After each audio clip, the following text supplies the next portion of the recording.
আজকে আমরা জানবো ওয়াটার সাইকেল নিয়ে। আমরা দেখতে পাচ্ছি সবার প্রথমে একটা পিকচার, যেখানে ওয়াটার সাইকেলটা ড্র করা আছে। ঠিক আছে, এখানে চারটে মেনলি আমরা স্টেজ দেখতে পাচ্ছি। প্রথমটা হচ্ছে কনডেনসেশন, নেক্সট হচ্ছে প্রেসিপিটেশন, নেক্সট কালেকশন, তারপরে হচ্ছে এভাপোরেশন। সবার আগে আমরা জানবো ওয়াটার সাইকেল কাকে বলে। The water cycle, also known as hydrological cycle, is a continuous movement of water on above and below the earth surface. তো ওয়াটার সাইকেলটাকে হাইড্রোলজিক সাইকেল বলা হয়, কেননা এটা একটা কন্টিনিউয়াস মুভমেন্ট হচ্ছে ওয়াটারের।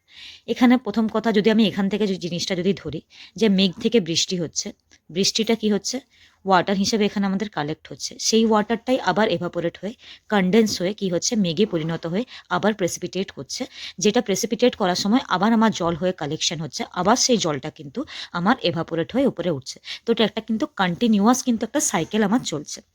এটা ইনভলভ করছে সেভারেল কিছু স্টেজেস, যেমন এভাপোরেশন, যে ওয়াটারটা এভাপোরেট হচ্ছে, এই যে ওয়াটারটা এখান থেকে এভাপোরেট হচ্ছে, ওয়ার ওয়াটার ট্রান্সফর্ম করছে ফ্রম লিকুইড টু ভেপার, যেখান থেকে কি হচ্ছে, এই লিকুইড অবস্থায় জলটা আমার ভেপার হয়ে কিন্তু উপর দিকে উঠে যাচ্ছে। Condensation as vapour from clouds, condensation কি করছে, এই ভেপারটাকে আমার কনডেন্স করে আমার ক্লাউডে পরিণত করছে।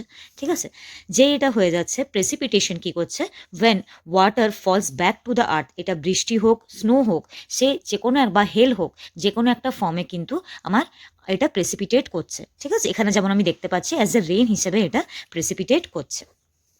And run off, or water flows into rivers and oceans, restarting the cycle, যেখানে আমার লাস্টে কি হচ্ছে, এই জলটায় এই রিভার হোক, ওশান হোক, এখানে কালেক্ট হচ্ছে, আবার কিন্তু এই সাইকেলটা রিস্টার্ট হচ্ছে।